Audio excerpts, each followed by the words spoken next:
నమస్తే people, welcome back to our channel Leela's Kahani vlogs. నేను లీలా అండి. మీరు కనుక నా వీడియో ఫస్ట్ టైం చూస్తున్నట్టయితే నేను ఇంకా వీడియోస్ చేశానండి, ఒకసారి వెళ్ళి చూడండి. నచ్చితే కనుక లైక్ చేయండి, నా ఛానల్ని సబ్స్క్రైబ్ చేసుకోండి. ఈరోజు రివ్యూ డే అండి.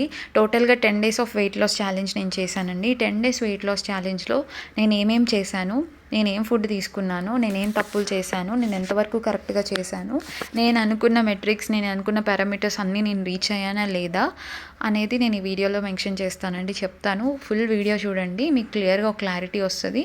మీకు కూడా మోటివేషన్ అనేది వస్తుందండి. ఎవరైతే వెయిట్ లాస్ అవ్వాలనుకుంటున్నారో, ఫిట్ అవ్వాలనుకుంటున్నారో, నేను కూడా ఇవన్నీ నేను చూసిన తర్వాతే నాకు అనిపించిన తర్వాత నేను ఈ వెయిట్ లాస్ జర్నీ స్టార్ట్ చేశానండి.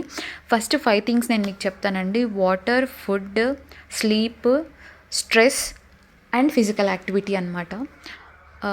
నేను ఇందులో ఎంతవరకు నేను అనుకున్న మెట్రిక్స్ ఇవ్వండి, నేను ఎంతవరకు రీచ్ అయ్యాను అని చెప్పేసి మీకు చెప్తాను. ఫస్ట్ థింగ్ వాటర్ అండి. వాటర్ అయితే నేను 100% రీచ్ అయ్యాననే చెప్తాను. రోజుకి 3 to 4 లీటర్స్ ఆఫ్ వాటర్ అయితే నేను తీసుకుంటున్నాను. మార్నింగ్ లేవగానే 1/2 litre to 1 litre of water తీసుకుంటాను. మీకు ప్రతి వీడియోలో చెప్తూనే ఉంటాను. అండ్ డ్రింక్ లెమన్ వాటర్ తీసుకుంటాను, లేకపోతే జీరా వాటర్ తీసుకుంటున్నాను, తులసి వాటర్ తీసుకుంటున్నాను, గ్రీన్ టీ తాగుతున్నాను, తులసి టీ తాగుతున్నాను. నేను మీకు చూపించిన దానికంటే నేను ఎక్కువ వాటర్ తీసుకుంటున్నానండి. ప్రతిదీ నేను చూపించడానికి అవ్వదు కాబట్టి నెక్స్ట్ వీడియోస్లో అయితే నేను ట్రై చేస్తానండి. నెక్స్ట్ వెయిట్ లాస్ ఛాలెంజెస్లో చేసేటప్పుడు చాలా వరకు చూపించడానికి నేను ట్రై చేస్తాను. నెక్స్ట్ వాటర్ అయితే అచీవ్ అయిపోయాను, ఫస్ట్ది అయితే రీచ్ అయిపోయాను. సెకండ్ది వచ్చేసి ఫుడ్ అండి. ఫుడ్లో నేను ఒక 96%, 97% అయితే రీచ్ అయి ఉంటాను. ఎందుకంటే నేను ఒక్క మీల్ మాత్రమే నేను ఒకలాగా వైట్ రైస్ తీసుకున్నాను అంతే. మిగిలినంతా కూడా చాలా హెల్దీ ఫుడ్ తీసుకున్నాను.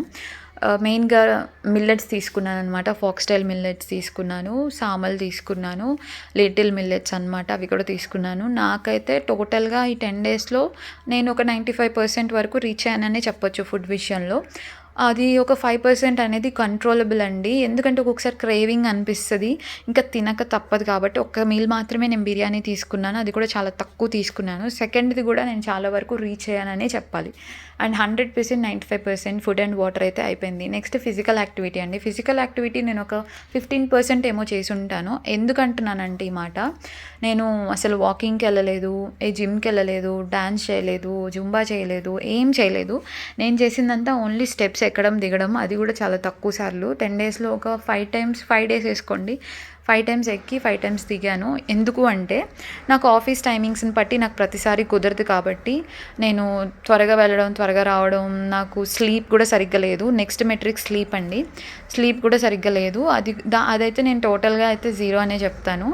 ఎందుకంటే నేను స్లీప్ నా పర్సనల్ రీజన్స్ వల్ల అండ్ నేను నా వర్క్ వల్ల, నా వర్క్ టైమింగ్స్ వల్ల నేనైతే స్లీప్ సరిగ్గా తీసుకోలేదు. స్లీప్ వల్ల నా ఫిజికల్ యాక్టివిటీ కూడా ఎఫెక్ట్ అయింది. నాకు స్లీప్ సరిగ్గా లేకపోతే నేను ఫిజికల్ యాక్టివిటీ చేయలేను కదా, నాకు టైం ఉండదు కదా. లేట్గా పడుకోవడం, లేట్గా లెగడము, మళ్ళీ మార్నింగ్ లెగిసి వెంటనే ఆఫీస్కి రెడీ అయ్యి వెళ్ళిపోవడం, ఇదంతా జరగడం వల్ల నేను సరిగ్గా ఫిజికల్ యాక్టివిటీ చేయలేదు.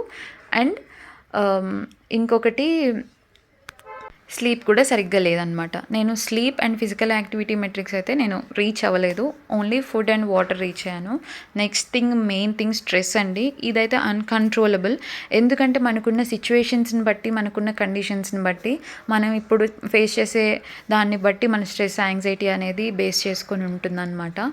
నా పరంగా అయితే నేను రీచ్ అవ్వలేదు. ఈ 3 అయితే నేను చేయలేకపోయాను. స్ట్రెస్, యాంగ్జైటీ అనేది uncontrollable and physical activity, sleep అనేది కంట్రోలబుల్. అది మనం అడ్జస్ట్ చేసుకొని టైమింగ్స్ అవన్నీ మనమైతే కంట్రోల్ చేసుకోవచ్చు. నెక్స్ట్ వెయిట్ లాస్ ఛాలెంజ్లో నేను అవి కంట్రోల్ చేసుకోవడానికి ట్రై చేస్తానండి.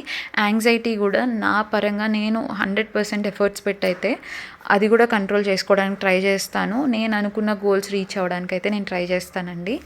అండ్ నేను ఫ్యూచర్లో వీడియోస్లో కూడా ఏమనుకుంటున్నానంటే, నేను నా లంచ్ ప్రిపేర్ చేసుకోవడం కానీ, నా డిన్నర్ ప్రిపేర్ చేసుకోవటం కానీ, నేను బ్రేక్ఫాస్ట్ ప్రిపేర్ చేసుకోవటం కానీ, ఆ వీడియోస్ కూడా పోస్ట్ చేద్దాం అనుకుంటున్నాను. ప్రిపరేషన్ ఏమో లాంగ్ వీడియోస్లో పోస్ట్ చేస్తాను.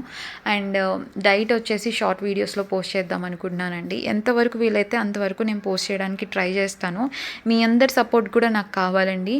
ఈ ఈ ఏ వీడియో అయినా సరే మీకు నచ్చితే కనుక ఒక లైక్ చేయండి. నాకు వ్యూస్ వస్తున్నాయి కానీ లైక్స్ అయితే రావట్లేదు.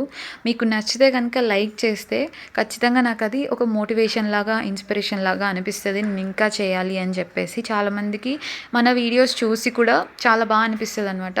మర్చిపోయానండి వెయిట్ లాస్ ఎంత అయ్యాను అని చెప్పేసి చెప్పడము. నేను వెయిట్ లాస్ అయితే ఫస్ట్ డే ఏ రోజైతే స్టార్ట్ చేసామో 80.3 ఉన్నాను. లాస్ట్ డే వచ్చేసి 76.3 ఉన్నానండి. అంటే 4 కేజెస్. కానీ 1 కేజీ అటు ఇటు అవుతుంది కాబట్టి నేనైతే 3 కేజెస్ అనుకుంటున్నాను అనమాట. ఈ వీడియోస్ కనుక మీకు నచ్చితే, పాస్ట్ వీడియోస్ కూడా మీకు నచ్చితే ఖచ్చితంగా లైక్ చేయండి. నా ఛానల్ని సబ్స్క్రైబ్ చేసుకోండి. Thank you for watching. See you in the next video.